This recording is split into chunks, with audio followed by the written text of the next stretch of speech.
നാണക്കേടുണ്ടാക്കിയ മറ്റൊരു വാർത്തയായിരുന്നു കോഴിക്കോട് പന്തീരാങ്കാവ് ഗാർഹിക പീഡനക്കേസ്. ഈ കേസിൽ മുൻകൂർ ജാമ്യം തേടി കോടതിയെ സമീപിക്കാൻ ഒരുങ്ങുകയാണ് പ്രതി രാഹുൽ. പരാതിക്കാരിയോട് മോശമായി പെരുമാറിയെന്ന ആരോപണം ഉയർന്നതോടെ പന്തീരാങ്കാവ് SHOയെ ഇന്നലെ ഉത്തരമേഖല IG സസ്പെൻഡ് ചെയ്തിരുന്നു. അതിനിടെ പ്രതിയുടെ വിവാഹ തട്ടിപ്പിന്റെ കൂടുതൽ വിവരങ്ങൾ പുറത്തുവരികയും ചെയ്തിട്ടുണ്ട്. വാർത്തയുടെ വിശദാംശങ്ങളുമായി MS അനീഷ് കുമാറും അതോടൊപ്പം തന്നെ ആജ്ഞ രവീന്ദ്രനും ആണ് ചേരുന്നത്. അനീഷ്, ഈ പ്രതി എവിടെ എന്നതിലൊക്കെ വ്യക്തതക്കുറവുണ്ട്. പക്ഷേ കോടതിയെ മുൻകൂർ ജാമ്യാപേക്ഷയുമായി സമീപിക്കും എന്നുള്ളതാണല്ലോ വിവരം. തീർച്ചയായും പ്രതിക്ക് വേണ്ടിയുള്ള തെരച്ചിൽ പോലീസ് ഊർജിതമായി മുന്നോട്ട് കൊണ്ടുപോവുകയാണ്. ഏറ്റവും ഒടുവിൽ കർണാടക ഭാഗത്തു നിന്നും ഈ പ്രതിയുടെ മൊബൈൽ ടവർ ലൊക്കേഷൻ ലഭിച്ചു എന്ന വിവരങ്ങളും പുറത്തു വരുന്നുണ്ട്. പക്ഷേ പോലീസ് ഔദ്യോഗികമായി പ്രതി കേരളത്തിന് പുറത്താണോ അതോ കേരളത്തിൽ നിന്ന് പുറത്തേക്ക് പോയ ശേഷം വിദേശ രാജ്യങ്ങളിലേക്ക്, സിംഗപ്പൂർ അടക്കമുള്ള ഇടങ്ങളിലേക്ക് പോയി എന്ന ചില അഭ്യൂഹങ്ങൾ പുറത്തു വന്നിരുന്നു. കാരണം മിനിയാന്ന് വൈകിട്ടാണ് പ്രതിക്കെതിരെ ഈ കൊലപാതക ശ്രമവും സ്ത്രീധന നിരോധന നിയമവും പ്രകാരമുള്ള വകുപ്പുകൾ ചേർത്തത്. ഇതിനുശേഷമാണ് വളരെ പെട്ടെന്ന് അതുവരെ സ്ഥലത്തുണ്ടായിരുന്ന പ്രതി സ്ഥലത്തു നിന്നും മാറിയത്. രാഹുൽ കുടുംബം പറയുന്നത് അനുസരിച്ച് അയാൾ നിയമ നടപടികൾക്ക് വിധേയമാവുന്നതിനായി അഭിഭാഷകരുമായി കൂടിയാലോചനകൾ നടത്തുന്നു. മുൻകൂർ ജാമ്യ ഹർജി നൽകുന്നതിനുള്ള ഒരുക്കത്തിലാണ് എന്നൊക്കെ പറയുന്നു. പക്ഷേ പിന്നീട് കുടുംബവുമായി ബന്ധപ്പെട്ട യാതൊരു വിവരവും ഇയാളെ കുറിച്ച് ലഭിച്ചിട്ടുമില്ല. എന്തായാലും പോലീസ് ഊർജിതമായ ശ്രമങ്ങൾ പ്രതിയെ പിടികൂടാനായി നടത്തുന്നുണ്ട്. ആദ്യഘട്ടത്തിൽ അല്പം അയഞ്ഞ സമീപനം ഈ SHO അടക്കമുള്ളവരുടെ ഭാഗത്തുനിന്നും ഉണ്ടായതാണ് ഈ പ്രതിയെ രക്ഷപ്പെടാൻ സഹായിച്ചതെന്നുള്ള ആരോപണമാണ് മുന്നോട്ട് പലരും വെക്കുന്നത്. പ്രത്യേകിച്ചും പ്രതിപക്ഷ നേതാവ് അടക്കം ഇതിനകം രംഗത്തെത്തിയിട്ടുണ്ട്. ഇന്ന് യൂത്ത് കോൺഗ്രസ് 10 മണിക്ക് പന്തീരാങ്കാവ് പോലീസ് സ്റ്റേഷനിലേക്ക് മാർച്ച് നടത്താൻ ഒരുങ്ങുന്നു. ഇത്തരത്തിൽ വലിയ സമ്മർദ്ദം ഇപ്പോൾ പോലീസിന് പുറത്തുണ്ട്. കാരണം കയ്യിൽ വന്നു ചേർന്ന ആളെ വിട്ടുകളഞ്ഞ ശേഷം പിന്നീട് അയാൾക്ക് വേണ്ടി പരക്കെ തെരച്ചിൽ നടത്തേണ്ട ഒരു അവസ്ഥയിലേക്ക് എത്തിയത് ഈ പോലീസ് ഉദ്യോഗസ്ഥരുടെ ഒരു കൃത്യമായ അനാസ്ഥയാണ് ഈ കേസിൽ വെളിപ്പെട്ടിരിക്കുന്നത് എന്നാണ്. എന്തായാലും പന്തീരാങ്കാവ് SHO ഇന്നലെ തന്നെ ജില്ലാ പോലീസ് കമ്മീഷണറുടെ റിപ്പോർട്ട് പ്രകാരം ഉത്തരമേഖല IG സസ്പെൻഡ് ചെയ്തിരുന്നു. വകുപ്പുതല നടപടികളടക്കം ഇയാൾക്കെതിരെ എടുക്കുമെന്ന വിവരങ്ങൾ ലഭിക്കുന്നു. പെൺകുട്ടിയുടെ പരാതി വേണ്ടത്ര ഗൗരവത്തോടെ ഇടപെട്ടില്ല, മാന്യമായ പെരുമാറ്റം പെൺകുട്ടിയോട് ഉണ്ടായില്ല എന്നീ കാര്യങ്ങളാണ് ഇദ്ദേഹത്തിനെതിരെ ചൂണ്ടിക്കാണിക്കപ്പെട്ടിരിക്കുന്നത്. എന്തായാലും ഈ രാഹുലിന്റെ അമ്മയും സഹോദരിയും അടക്കമുള്ളവരും വലിയ രൂക്ഷമായ ആരോപണങ്ങൾ ഈ യുവതിക്കെതിരെ ഉന്നയിച്ച ഒരു സാഹചര്യമുണ്ട്. അതുകൊണ്ട് അമ്മയുമായി ആശയവിനിമയം നടത്തിയ ശേഷമാണ് പ്രതി ക്രൂരമായ മർദ്ദനം തന്നെ ഏൽപ്പിച്ചതെന്ന് യുവതി മൊഴി നൽകുകയും ചെയ്തിരുന്നു. അതുകൊണ്ട് അമ്മയെയും സഹോദരിയും ഒക്കെ അടക്കം കേസിൽ പ്രതി ചേർക്കുന്നതിനുള്ള ആലോചനകളും നടത്തുന്നുണ്ട്. ഇതിനകം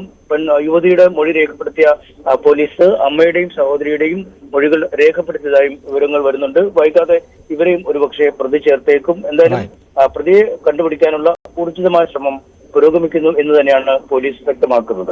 ആജ്ഞ കൂടി ചേരുന്നുണ്ട്.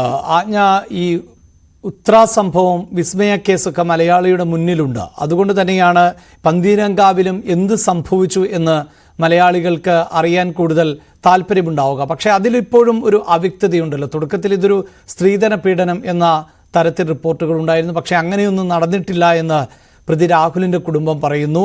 പിന്നെ എന്തിനാണ് ഇങ്ങനെ ഒരു മർദ്ദനത്തിലേക്ക് കടന്നത് എന്നതാണല്ലോ വ്യക്തമാകേണ്ടത്. അവിടെ രണ്ട് കുടുംബങ്ങളും പ്രത്യാരോപണങ്ങളിൽ നിൽക്കുകയാണല്ലോ. കൂടുതൽ വ്യക്തത വരുന്നുണ്ടോ? പ്രത്യേകിച്ച് ഈ രാഹുൽ മറ്റു വിവാഹമൊക്കെ ചെയ്തിരുന്നു എന്ന തരത്തിലൊക്കെയുള്ള റിപ്പോർട്ടുകൾ പുറത്തു വരുമ്പോൾ.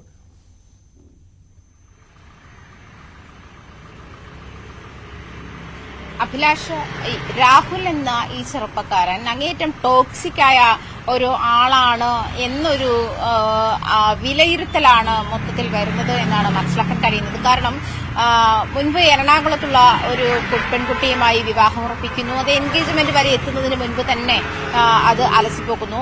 തുടർന്നാണ് നമ്മൾ സൂചിപ്പിച്ച ഈ മറ്റൊരു പെൺകുട്ടിയെ വിവാഹം കഴിക്കുന്നത്. വിവാഹം കഴിച്ചതാകട്ടെ അതായത് വീട്ടുകാർ തീരുമാനിച്ച വിവാഹം ഗുരുവായൂർ ക്ഷേത്രത്തിൽ വെച്ച് നടത്താൻ തീരുമാനിക്കുന്നു. അതിനു മുൻപ് തന്നെ ജർമ്മനിയിലേക്ക് പെൺകുട്ടിയെ കൊണ്ടുപോകാൻ എന്നുള്ള അതിന്റെ അതായത് അതിലേക്കുള്ള മറ്റു നൂലാമാലകളൊക്കെ കടക്കാൻ വേണ്ടിയിട്ട്, പാസ്പോർട്ട് ഉൾപ്പെടെയുള്ള നൂലാമാലകളൊക്കെ തീർക്കാൻ വേണ്ടിയിട്ടാണ് നേരത്തെ രജിസ്റ്റർ ചെയ്തത് എന്നൊരു ന്യായീകരണമാണ് ഇന്നലെ രാഹുലിന്റെ അമ്മ നമ്മളോട് സംസാരിച്ചത്. അതേസമയം ഈ വിവാഹം ഈ രജിസ്ട്രേഷൻ കഴിഞ്ഞ ശേഷം വിവാഹമായെന്ന ഒന്ന് ഈ ഗുരുവായൂർ ക്ഷേത്രത്തിൽ വിവാഹത്തിനെത്തുമ്പോൾ പെൺകുട്ടിയും വീട്ടുകാരും നിരന്തരമായി സ്ത്രീധനം ആവശ്യപ്പെട്ട് രാഹുലും കുടുംബാംഗങ്ങളും നിരന്തരമായി ടോർച്ചർ ചെയ്യുന്നു എന്നൊരു സാഹചര്യത്തിലേക്ക് എത്തുമ്പോഴാണ് ഈ വിവാഹം വേണ്ട എന്ന് പറഞ്ഞ് പെൺകുട്ടി ഉൾപ്പെടെ കുടുംബവും പെൺകുട്ടിയും അതിൽ നിന്നും പിന്മാറുന്നത്.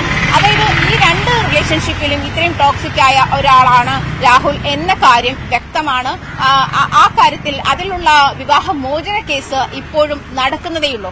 അതേ കേസ് നിലനിൽക്കുമ്പോഴാണ് ഈ പറവൂരിലെ പെൺകുട്ടിയെ വിവാഹം കഴിക്കുന്നതും അതേ മണ്ഡപത്തിൽ വെച്ച് തന്നെ, അതായത് ഇദ്ദേഹത്തിന് വിവാഹം നിശ്ചയിച്ച അതേ ഓഡിറ്റോറിയത്തിൽ വെച്ച് തന്നെയാണ് ഈ ചടങ്ങുകളൊക്കെ നടത്തുന്നതുമെന്നാണ് അറിയാൻ കഴിഞ്ഞത്. അതൊരു റിവഞ്ച് പോലെ ഏറ്റെടുക്കുകയായിരുന്നോ എന്നൊരു സംശയം കൂടി ഇങ്ങനെ ഒരു വിദഗ്ധരുടെ വിലയിരുത്തൽ ഈ കാര്യത്തിലുണ്ട്. എന്തൊക്കെ ആയാലും ഇത്രയും ടോക്സിക് ആയ ഒരാളിൽ നിന്നും ഇനി ആ പെൺകുട്ടിയെ പറ്റി ഇന്നലെ നമ്മൾ കേട്ടതാണ്. അവരുടെ വീട്ടുകാർ, അത് രാഹുലിന്റെ അമ്മയും സഹോദരിയും 2 സ്ത്രീകളാണ്. ആ പെൺകുട്ടിയെ ഏതൊക്കെ തരത്തിൽ ഡിമോറലൈസ് ചെയ്യാമോ അവരുടെ പല റിലേഷൻഷിപ്പുകളെ മെൻഷൻ ചെയ്ത്, അതല്ലെങ്കിൽ അവരുടെ സൗഹൃദങ്ങളെ മെൻഷൻ ചെയ്തു ഇത്തരത്തിൽ അവരെ ഒരു സദാചാര ഇതിന് വിധേയയാക്കി, സദാചാര പോലീസിംഗിന് വിധേയയാക്കി അത്തരത്തിൽ ആ പെൺകുട്ടിയെ ഡിമോറലൈസ് ചെയ്യുകയും ചെയ്യുന്ന ഒരു സാഹചര്യം കൂടി നമ്മുടെ മുന്നിലൂടെ കടന്നുപോയി. എന്നൊക്കെയാണെങ്കിൽ പോലും വനിതാ കമ്മീഷൻ ഇന്നലെ ചോദിച്ച ഒരൊറ്റ ചോദ്യമാണ് അതിനുള്ള ഉത്തരം. എന്തൊക്കെയാണെങ്കിലും സ്ത്രീ എന്ന് പറയുന്നത്, അതിൽ ഭർത്താവ് എന്ന് പറയുന്ന ആൾ തന്റെ ഭാര്യയെ കൈവയ്ക്കാൻ അല്ലെങ്കിൽ അവരെ ആക്രമിക്കാനുള്ള, അവരുടെ ശരീരത്തിൽ മർദ്ദിക്കാനുള്ള ഒരു ഉപകരണമായിട്ട് കാണുന്നു എന്ന്, അത് സർവ്വസാധാരണമാണ് എന്ന് വിലയിരുത്തുന്ന പോലീസ് കേരളത്തിന് മാനക്കേടാണ് എന്ന് വനിതാ കമ്മീഷൻ പറഞ്ഞ ഒരു സാധുതയാണ് ഇവിടെ നിലനിൽക്കുന്നത്. ഇനി എന്തിന്റെയൊക്കെ പേരിലാണെങ്കിലും കൊലപാതകത്തിന് ിലേക്ക് നയിക്കുന്ന, പ്രത്യേകിച്ചും കഴുത്തിന് മുകളിലേക്കുള്ള ഭാഗങ്ങളിൽ ആക്രമണം ഉണ്ടാക്കുകയും അല്ലെങ്കിൽ അവിടെ ക്ഷതമേൽപ്പിക്കുകയും ചെയ്യുന്ന തരത്തിലുള്ള ആക്രമണം ഉണ്ടാക്കുന്ന ഒരാൾ, അത് കൊലപാതക ശ്രമം തന്നെയാണ്. അതിനുള്ള കേസാണ്, വധശ്രമത്തിനുള്ള കേസാണ്. 307 വകുപ്പ് പ്രകാരം എടുക്കണമെന്നാണ് വീട്ടുകാർ ആവശ്യപ്പെട്ടത്. അതേസമയം പോലീസിന്റെ ഇടപെടൽ ആദ്യഘട്ടത്തിലെ, അഭിലാഷ് സൂചിപ്പിച്ചതുപോലെ ആദ്യഘട്ടത്തിലെ അങ്ങേയറ്റം ഒരു നിലപാട്, അതായത് ഇതിന് ഈ പ്രശ്നം വളരെ നിസാരവൽക്കരിക്കുന്ന തരത്തിലുള്ള ഇടപെടൽ പോലീസിന്റെ ഭാഗത്തുനിന്നും ഉണ്ടായി എന്നുള്ളതാണ് ഇപ്പോൾ രാഹുൽ എന്ന് പറയുന്ന ഈ പ്രതിക്ക് ഒളിവിൽ പോകാനോ, അതാണ് ഇങ്ങനെയൊരു പരാതി ഉണ്ടായപ്പോൾ എന്തുകൊണ്ട് പോലീസ് ഉണർന്നു പ്രവർത്തിച്ചില്ല എന്നത് തന്നെയാണ് പ്രധാനപ്പെട്ട ചോദ്യമായി മാറുന്നത്. പക്ഷേ ഇപ്പോഴും ഇനിയും വ്യക്തത കൈവരേണ്ട ഒന്ന് തന്നെയാണ്. പ്രാഥമികമായ വിവരങ്ങൾ ലഭിക്കുമ്പോൾ രാഹുലിന്റെ ഭാഗത്ത് നിന്ന് ഒട്ടേറെ പ്രശ്നങ്ങൾ ഉണ്ട് എന്ന് വേണം നമുക്ക് അനുമാനിക്കാൻ. അതാണ് ആജ്ഞ റിപ്പോർട്ട് ചെയ്യുന്നത്.